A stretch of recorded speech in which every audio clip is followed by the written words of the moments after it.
We're live. Okay, we're back after another short break and hopefully the last first one anyway. So we're continuing. That's good. John Ray, Office of Legislative Counsel. We left off at the bottom of page 80. I was last describing section 77 where there's no difference. This is the exempting school construction expenditures from the supplemental spending cap. No change there. The Senate added at the bottom of page 80 the new section 77A. You'll recall that the House had included language to update the ballots for supplemental district spending to address some of the sequencing of bond authorization, then a one-time authorization for supplemental district spending, getting a separate ballot for regular supplemental district spending, to distinguish between school construction expenditures and other kinds of expenditures covered through supplemental district spending. The update that the Senate made is to amend the section of statute that actually spells out some of the ballot language and process related to authorizing that bond. So separate from supplemental district spending itself, this is that bond authorization, and it ties back to the sequencing problem we were talking about that's resolved in the aid application section.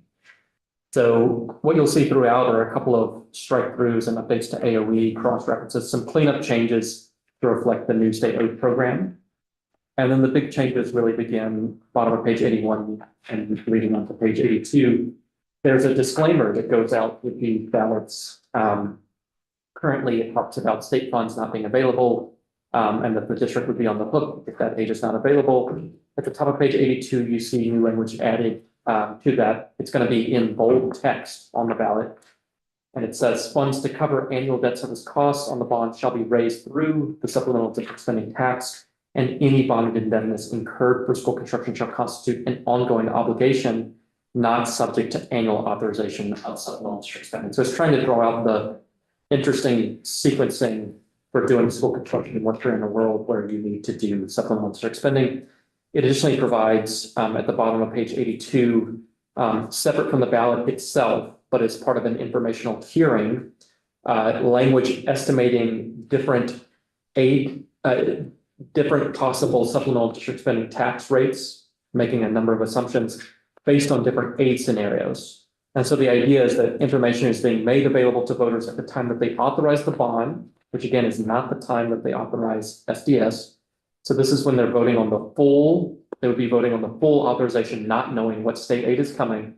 And it's letting them know you might receive different kinds of aid, and this is conceivably how it might affect your supplemental district spending tax rates. But as you see at the top of page 83, you would also clarify to the voters that these are estimates. It is based on assumptions, and future rates would vary based on current conditions at that time.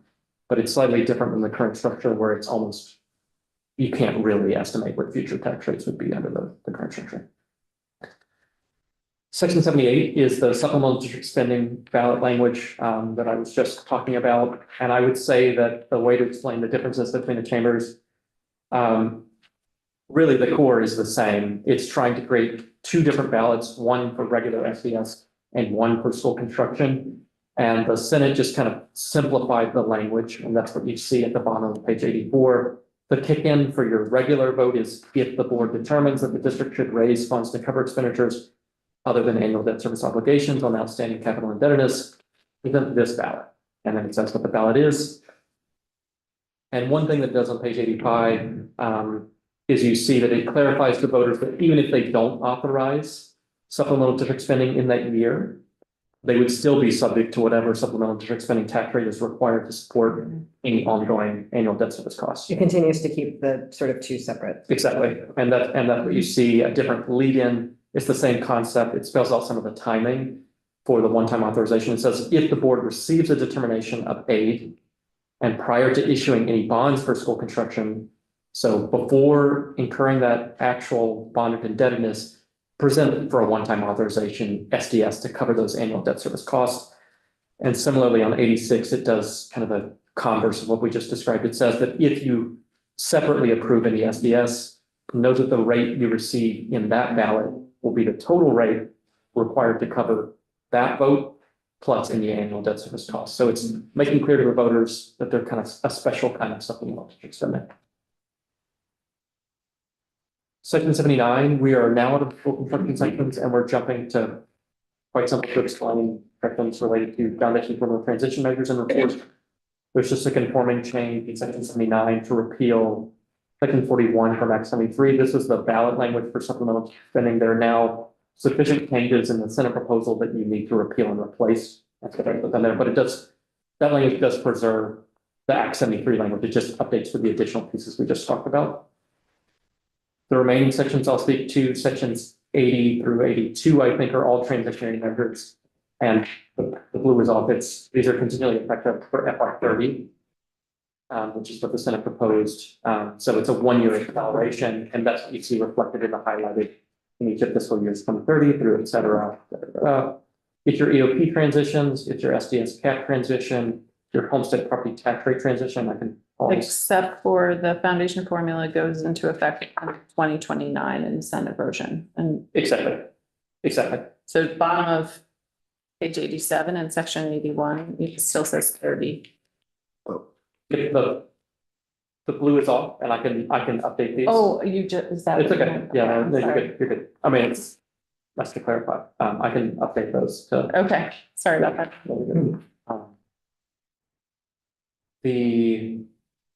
So that's your transition measure. No substantive change, those are exactly as in Act 73. It's exactly the same substantively across both chambers, just accelerating by a year. Similar concept for the homestead property tax rate transition report. While you see this underlined, this is technically the same substantive language as is in Act 73. It's just pulled out into a new section to be separate from the transitionary measures. And that report of the homestead property tax rate transition would now come December 15th, 2027 in the Senate proposal. Similarly, in section 84 and on page 89, the homestead exemption structure report would come December 15th, 2027. Those are your updates to timing, in all cases, just accelerating by a year. Section 85 does have one substantive tweak. These are the changes to membership and directives to the Ed Fund Advisory Committee, and the changes on page 91. It adds as a new directive for the committee to annually recommend subdivision 6, the appropriations required to fully fund each school district's educational opportunity payment under the foundation formula for the current and upcoming fiscal year. This is essentially a check to see has the General Assembly followed the math of the statute. And so you would just multiply the most up-to-date student counts by that base amount, and you could check the work of the legislature and say, you fully funded the foundation formula as contemplated in statute, or alternatively, if you didn't, it would say you didn't. And then you see that update to timing, accelerating the first meeting by 1 year. This comes a little bit after the foundation formula is kicked into effect. So I think so it is not aids in the transition to the foundation formula. It's something that comes in afterward for kind of technical assistance.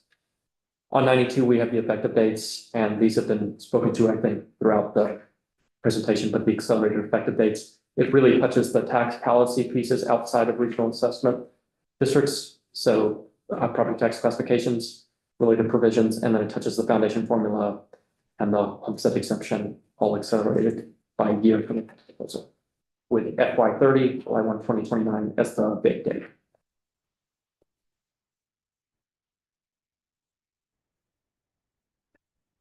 Asked you about the date change yet? The date change, all the date changes, the date changes for transition. I don't know if we want to do that right now or not, but did we? We've not Okay. discussed the big date change. Okay, do you want me to walk through it? Yeah, sure. Is that is that helpful? Yeah. Okay. Well, as I said in the floor and on the floor, and as most people know, the date for the start of the foundation formula, the governor has, in our negotiations with the governor related to the forced mergers situation and the contingencies, the governor wanted to not have voluntary mergers, and also wanted to remove all the contingencies. That was not a feasible option for the legislature. The contingencies, as you all well know, are very important to many people in both caucuses and both houses. I think it's important to Vermonters. And yes, Vermonters. And similarly with not forcing mergers, we heard that loud and clear through lots of testimony in the education committees, but also the redistricting task force and throughout our conversations with constituents. So pushing back on those requests, what the governor requested was to speed up the timeline for the transition to the foundation formula so that it would go into effect on July 1st of 2029, which is what it originally was in Act 73, or what is in Act 73 is starting that foundation formula. And on July of 29, doing so means that we needed to change the timeline for the merger committee process and all of the associated things, and also the vote on when communities would vote on their proposed mergers. So this timeline, which is the combined timeline, I think we can look at this. So in order to make sure that, the vote in the House version of the bill would have taken place on November of 2028, which is the presidential election and general election for 2028. In order to make sure that we still had a election date that would have maximum voter turnout, but also be able to accommodate this change in the foundation formula effective date, we moved the vote to town meeting day of March 2028. So any of the proposed mergers would have to have a vote on that day, so that everybody in the state whose communities have recommended merging would be voting on that same day. Ballots would be mailed, so it would be universal mail-in ballots, and it would be a local election, which is when we're used to voting on school issues anyway, but it also would be a presidential primary election. So there would be a lot of incentive for people to go out and vote from, all across the voting spectrum. So that changes the timeline to make sure that, and this is a really detailed timeline, so passage of the bill, hopefully soon. And then the CISAs become effective with appointments made within 30 days and the first meeting held in 45 days, starting in July. So there's CISA work over the summer. Starting on September 1st, the facilitators for the work of the merger committees would have to be hired by the one existing CISA, so that they would be sort of getting that up and running. School districts would identify members to participate on the merger committees, and the people would be assigned to merger committees, and the first merger committees would be held by October 15th of this fall. And then just talking about the merger stuff, they would have until just September 1st of 2027 to submit their final reports to the Agency of Education with their recommendations.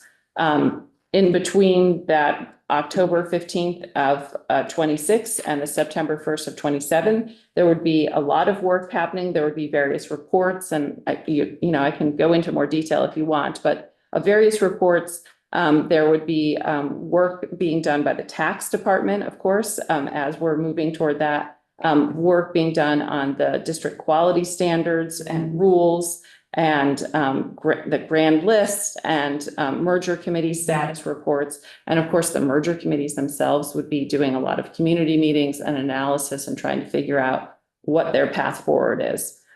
Of course, if somebody wants to come in early with their merger study report, they can come in as early as possible, as early as they're ready. And that is hopefully what will happen, so that there's not too much of a crunch. But then the merger reports are due. They're first reviewed by the Secretary of Education. She would have 30 days to review them. And if she doesn't make a recommendation, they still would go to the State Board of Education, so that there wouldn't be a holdup. Also, local school boards would also review them at that time. And they have, I think, 60 days to review them. And then by December 15th of 2027, the State Board of Education would have to issue its final findings and approval of the new merger proposals as well as the articles of agreement, because the proposal comes with an articles of agreement and who are advisory and necessary districts in the whole merger. And in the case of the districts that have the 4 CTEs, districts that are independent, a recommendation on what to do with the CTE district as well. So it's a pretty tight timeline to get that all done in the fall. We're going to have 2 really, really busy falls, let's just say, on this work. And then once that's all approved, the ballots would need to be printed and gotten ready to mail. And the warnings for the election dates, the voting dates. I believe it's March 7th of 2020. Yes, March 7th of 2028 is when the vote would take place. After the vote, there would be the normal 30-day, I think it's 30 days where somebody could petition for a revote. Just like any other election. On March 7th, the new school board members would also be hired. So after that, school board members would start to get their new district up and running while the existing school boards also are present and working on running the existing school districts. So there would be this year of overlap with multiple boards, just like what happened in Act 46. This is not a new process. I want to reiterate, this is something that school boards and local communities have gone through before, and it's using the existing statutory process for merging school districts. On July 1st of 2029, if all the contingencies have been met, as we discussed earlier, we've passed legislation that meets the contingencies, and we are clear of the intent, or we being whoever is here in this building. Then the foundation formula would go into effect. I'm sorry. Yeah. Can you talk through so between when the new school board is formed and the new superintendent is hired, how much time do they have to develop the budget for the new foundation? So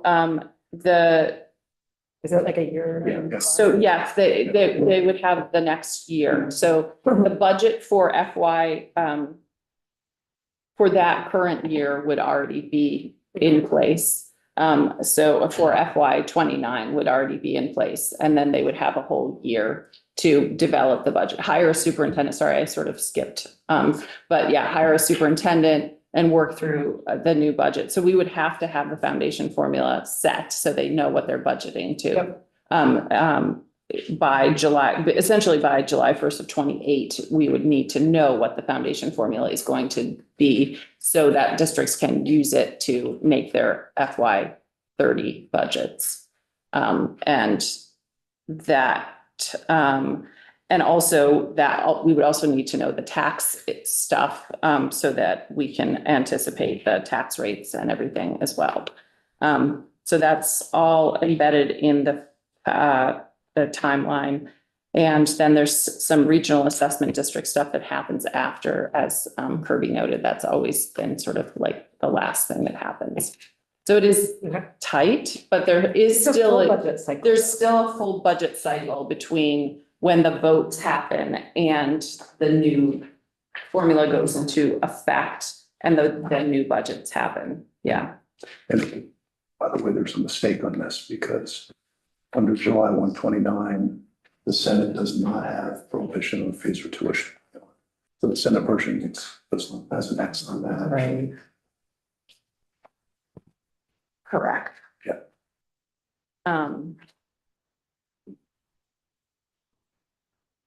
So that, and then this is the shorter version that just has the school stuff on it, not all the tax stuff.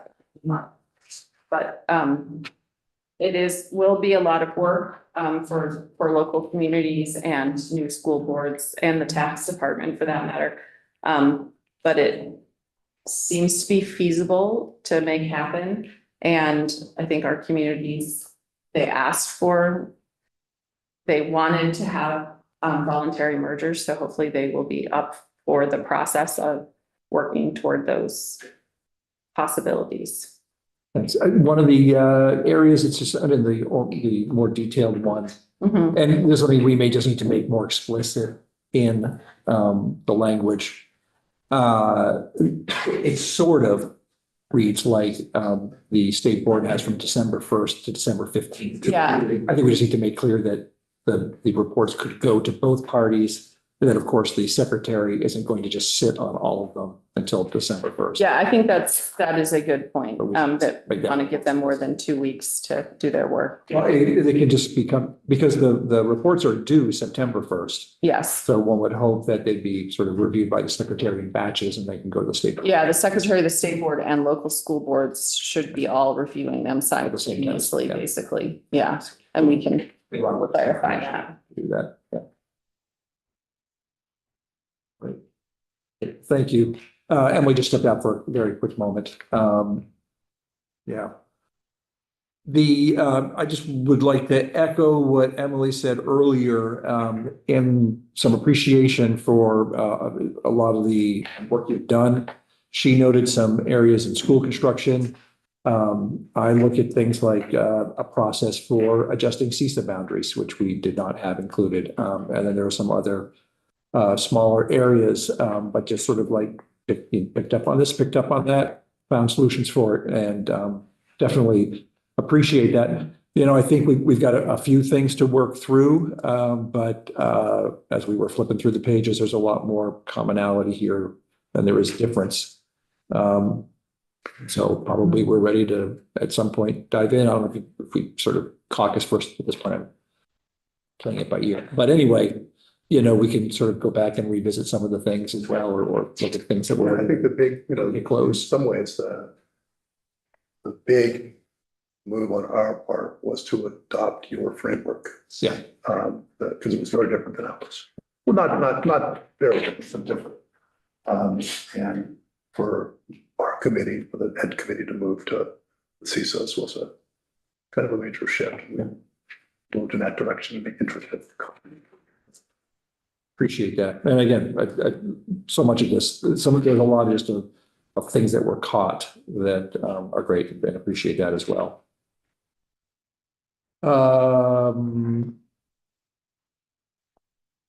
Without the visual here, and I'll get some copies of the map I had created, made for us tomorrow.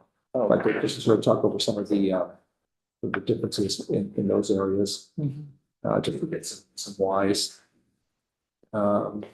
Anyway, we wrapped up. I was expressing appreciation for many of the smaller parts that had been picked up on.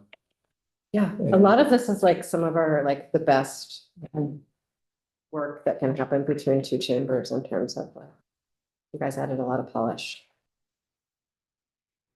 Is there an area that you all or we all would like to sort of address first, or talk about? Or maybe we need to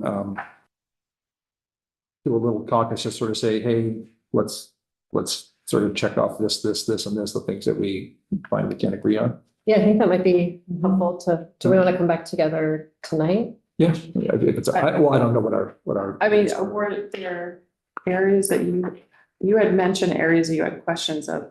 Do you want to do those now, or? Yes, I mean, we basically, I sort of flagged flagged them as they came along. Okay. But you have to go to the floor about 5. Yeah, I'll get a text at some point. I'm not sure when that's going to be. There's a long list of bills in front of us. So from a timing point of view, Okay. just come back at 6. When we say 5:30, it's only 4:45 Yeah. now.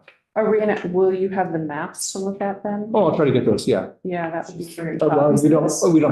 We don't have a print shop, I don't think, at this point. But could I just make copies in the large lounge? I don't know if you can make it that big. I did, that's where I made it. Oh, yeah.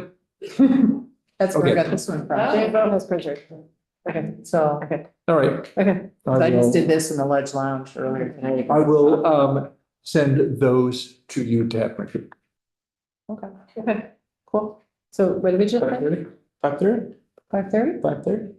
Yeah, that's fine. Okay, so we'll come back at 5:30. And I will say, for the record, I'm covered on childcare this week, so my wife's leaving the state with the kids, so I'm all set. Coming back? Hopefully. TBD. Maybe that's not the record. All right. Okay, so in this room at 5:30. We're gonna